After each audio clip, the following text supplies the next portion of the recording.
glasul codrilor. Aveți microfon acolo? Doamnelor și oameni dragi, din Galați am înțeles. Încep cu o mărturie, îmi place Galațiul. Din păcate trec doar noaptea prin el când mă duc copiii la mare, cu copiii noștri cu 200-300 de obicei. Și spun într-o zi o să vin în Galați, să mă prind pe faleza, e superb acolo, așa, și să văd și eu, mă rog, partea aia mai veche a orașului, când mă blocurile care le văd și strada pe care tot mă încurc când vin pe acolo și cu vezul ăla, mă dă peste cap. Dar până vin eu, a venit Galațiul la mine. M-a fost sunat acum vreo de zile, cred că de un băiat minunat, Andrei, și a spus că vrea să ne lași cu ceva daruri. Am zis, bine, e regulă, avem nevoie de orice, la Iași sunt 10.000 de copii pe care noi îi îmbrăcăm, îi hrănim cât putem de mult și de des, încât orice mână de ajutor, orice picătură înseamnă mult pentru noi. Că ulterior telefoanele s-au îndesat și la o zi, la două, părinte, mai am un microbuz, că mai am încă eu știu, încă ceva și va trebui să căutăm un transport și mai mare și mai mare. M-am crezut că o să tai un furnal de la Sibic și mi-au la fier vechi aici la Iași. Așa, dar în fine, oamenii de acolo, de dumneavoastră, în mod deosebit, cei care v-ați solidarizat în jurul acestor copii minunați, mi-ați copleșit cu solidaritatea umană, cu empatia față de cei în suferință. Și asta nu e lucru puțin, mai ales că vine de la niște tine inițiativa aceasta. A dărui înseamnă, în primul rând, că te gândești la cel de lângă tine, cel care are nevoie de asta, să te gândești la tine. De fapt, spun asta destul de des, nu copiii noștri au nevoie de noi, ci noi avem nevoie de ei ca să fim mai buni. Copiii au hrănit Dumnezeu din senin, ar trimite mană ca evreilor în pustie sau, eu știu, ar găsi 1.000.000 de posibilități. Are Dumnezeu, dar noi, atunci când ne oferim, de fapt, noi devenim mai buni, exersăm această jertfă, acest sacrificiu. Renunți la tine pentru cineva lângă tine și asta nu să fii cu adevărat om. Omul care nu renunță la el, ci doar la el pentru patima, pentru nevoia și sa, se animalizează, bineînțeles, și nu mai poate fi decât un om strict biologic, fără a face teologie și în fața nimănui. Omul care consumă și care tot acumulează este un om care, de fapt, e ca o bureană. Animalele, eu știu, au mai multe sezoane. Noi trăim doar pentru un sezon, atunci când acumulăm și acumulăm și acumulăm.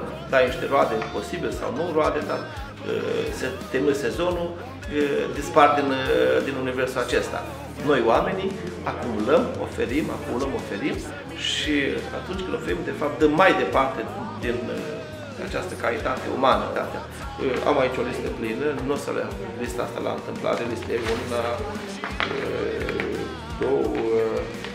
2, 3, 4 foi, în medie cu 50 de nume, deci 200 de persoane au fost pe capul acestor copii, pentru că i-a sunat noaptea, ziua, vine și la mine. Foarte mulți nume au trimis mesaje. Așa, nu o să fac decât să ne rugăm așa, chiar dacă sunt și familii, noi o să vă băgăm acolo la rugăciune altarul, 4 zile o să dau, o să înviesc preoților mei care sunt aici, care mă ajută la slujbă, să vă poartă rugăciune aici, adică dincolo de Crăciun, să fiți în inima noastră și înaintea lui Dumnezeu.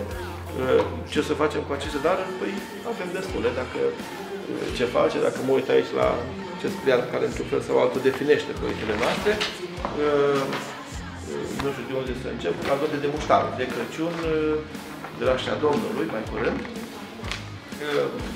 Sunt 10.000 de copii care vor primi daruri de la oamenii care s-au înscris de la Felisă și care fie donează 300 de lei cu asociații de unde noi am comandat pentru copii hăinuțe, noi încălțăminte, noi am comandat alimente de bună calitate și atât de igienă, detergenți, șampoane și așa ceva, dar dacă s-au umplut mașina cu scutece și la templat, vă dați seama cei mici, ce umplut să fie, că o să aibă 2 porții de scutece, pentru că o să aibă de Crăciun și de Anul Nou, pentru că nu să fie nicio din lista noastră lungă, undeva, să spunem, acești copii sunt dependenți de aceste scutecele, de aceste produse de igienă și la pe care oamenii ne-l aduc din Galați și din toată lumea și poate chiar din Europa pentru așa ceva.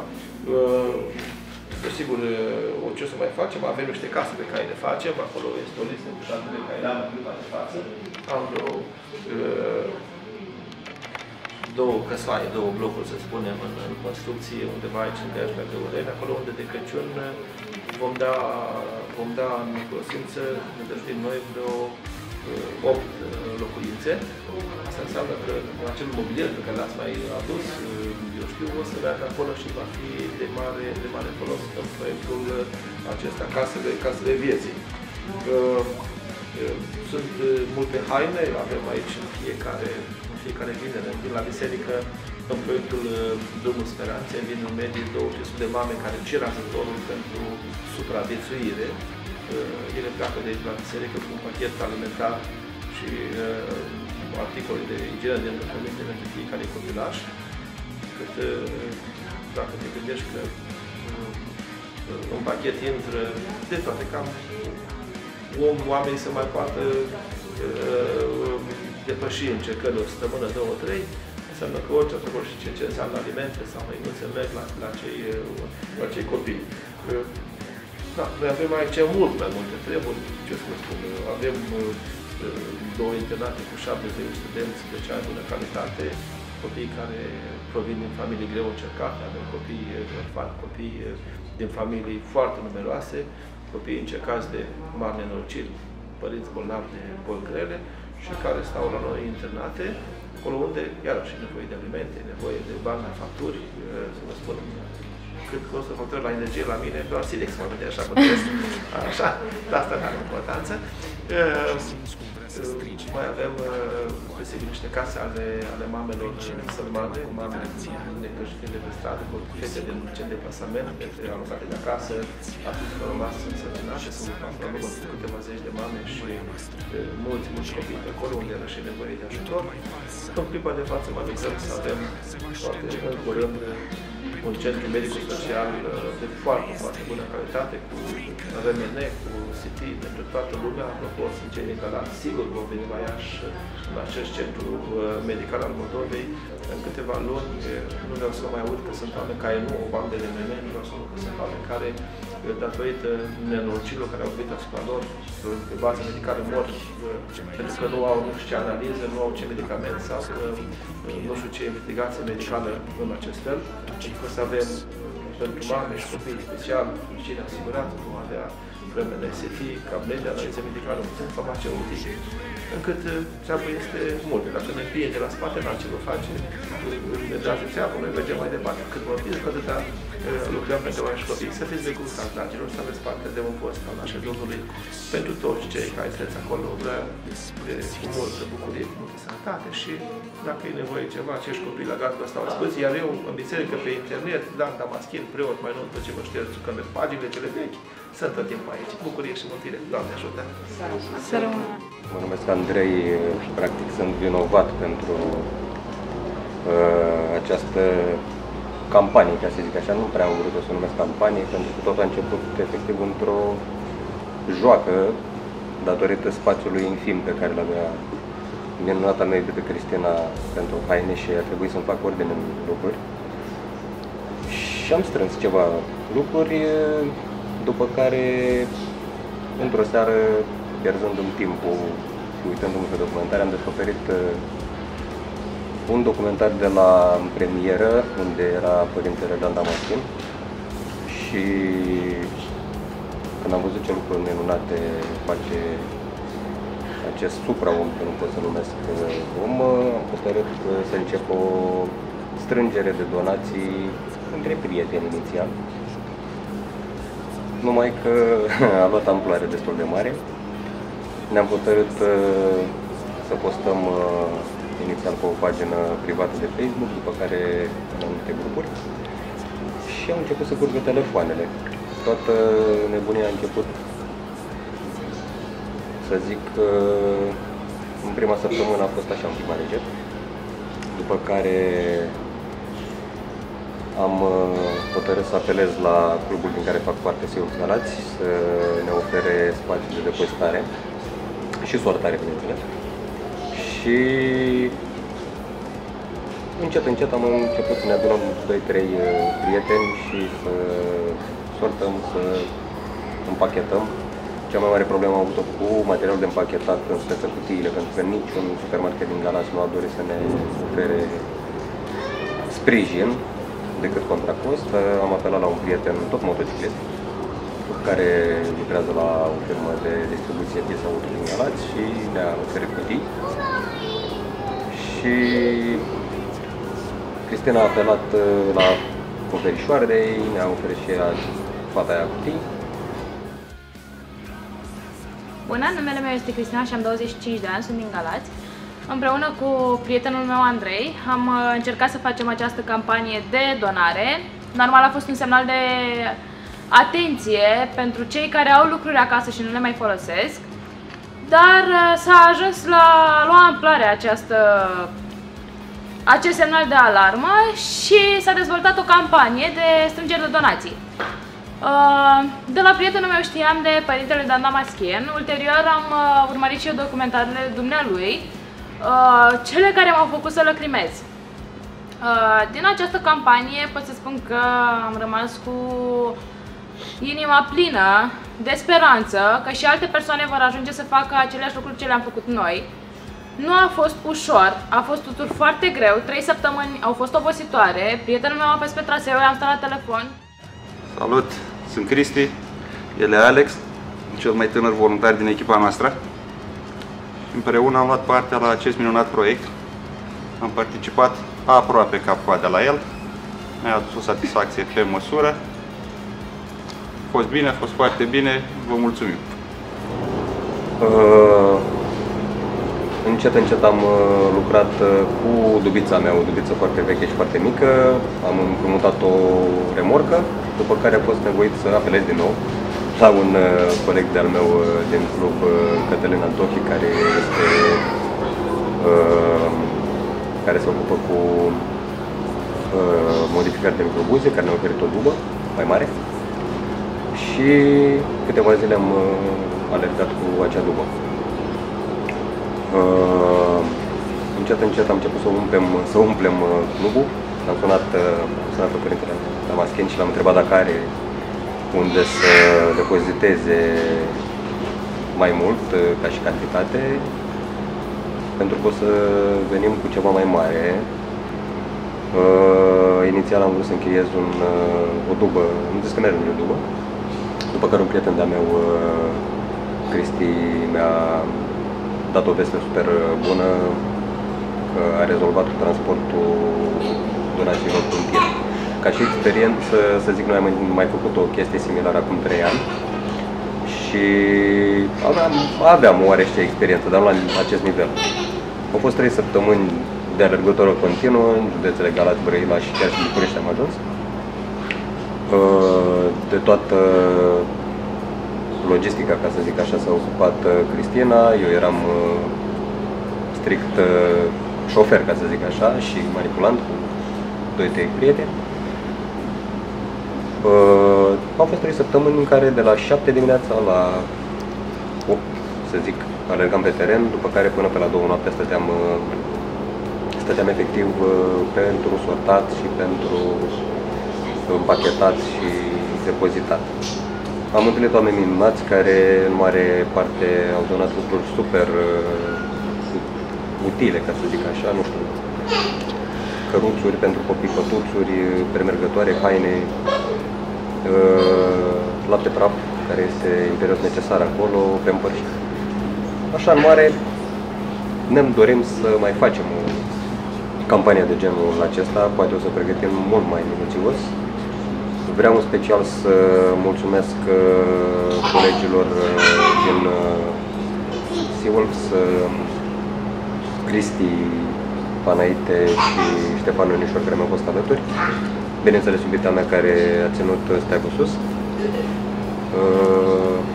Lui Cătălin Antochi, care ne-a oferit transportul, ne-a oferit duba pentru transport, și Cristi, care și el a rezolvat cu acel tir. În mare, ce să zic, suntem un grup de bărboși motocicliști, mulți ne consideră, nu știu, donatori de organe, sau ce le mai spun ei, dar în sufletul nostru facem lucruri cât de cât bune, ca să zic așa, pentru cei din jurul nostru. Clubul din care fac parte se ocupă an de an de strângere de fonduri și de donații pentru copii din zona Galați și nu numai. Și ce să zic, în mare a fost o experiență plăcută, obositoare, nu atât de obositoare pe cât este a părintelui Dan Damaschi, în care noi am avut un proiect, l-am încheiat, dânsul n-a terminat acest proiect, îl duce mai departe, ca să zic așa.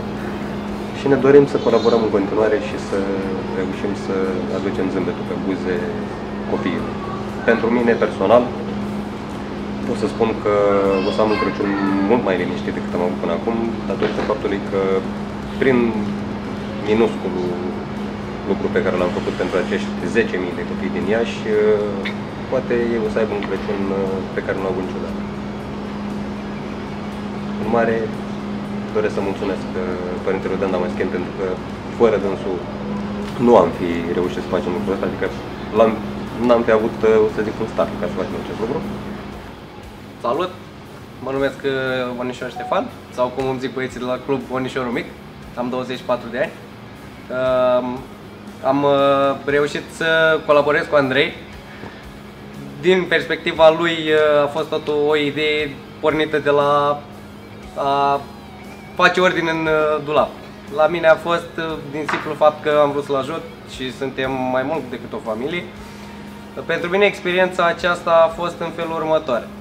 Timp de 3 săptămâni, plecat și la facultate de la 8 dimineața și ajutând și pe teren cu cărat diferite, pătuțuri, lapte praf, mobilă, diverse cutii cu haine.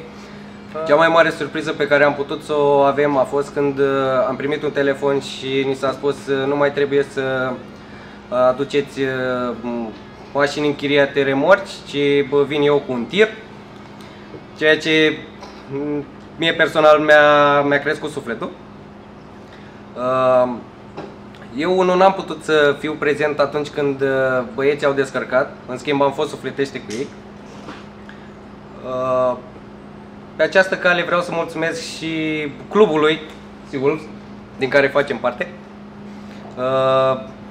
La fel și celorlalți, fete și prietene, soții, copii mici, care au fost cu noi timp de 3 săptămâni, aproape zi și noapte, ca să zic așa, pentru că toți plecam undeva în jur de 2 noaptea. A fost o experiență extraordinar de frumoasă și pe această cale am vrea să îndemnăm și alte persoane în momentul în care o să se posteze pe Facebook sau pe orice altă rețea de socializare mesajul facem donații sau o campanie de donare. În număr cât mai mare vrem să fie cât mai multă lume alături de noi. Vă mulțumesc frumos și keep going! Nu ne-am așteptat la atât de multe persoane să ne contacteze. A fost ok, se putea și mai bine. Multe persoane ne-au donat lucruri care ne-au fost de folos. Suntem tineri și ne dorim în continuare să facem aceste lucruri. Sunt lucruri minunate, nu se fac zi de zi sau nu oricine și le permite să le facă. Într-adevăr, avem prieteni care fac asta zi de zi. Vă dorim sănătate de sărbători, să aveți sărbători frumoase, liniște sufletească și sperăm ca în primăvară, zic eu așa trag speranța, să facem din nou o campanie așa mare, poate chiar și mai mare, în care să adunăm lucruri, în special să știți că părintele are nevoie oricând să primească pentru a distribui la copii. Sunt foarte multe familii nevoiașe, familii care au părinții plecați în afară sau decedați, mame care își lasă copiii nou născuți în maternitate, bunici care își cresc nepoții dintr-o pensie de 200 de lei. Suntem în România și da, pensia poate fi și de 200 de lei sau chiar mai mică de 200 de lei. Statul nu se interesează de acești copii, nu le prea pasă. Este bine și cald la ei, altora de ce să le fie?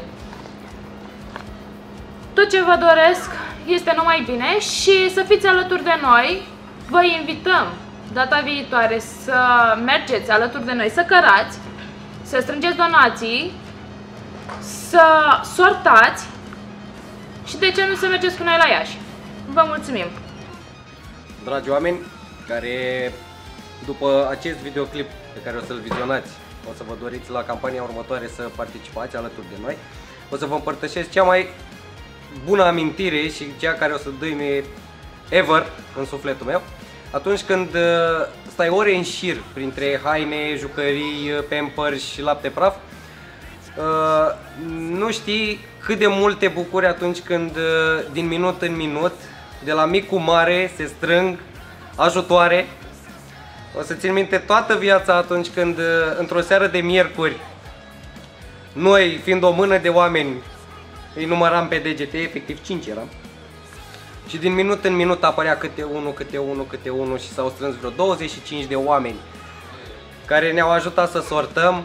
Ceea ce noi făceam în 5 ore, am reușit să facem în 2. Vă mulțumesc frumos!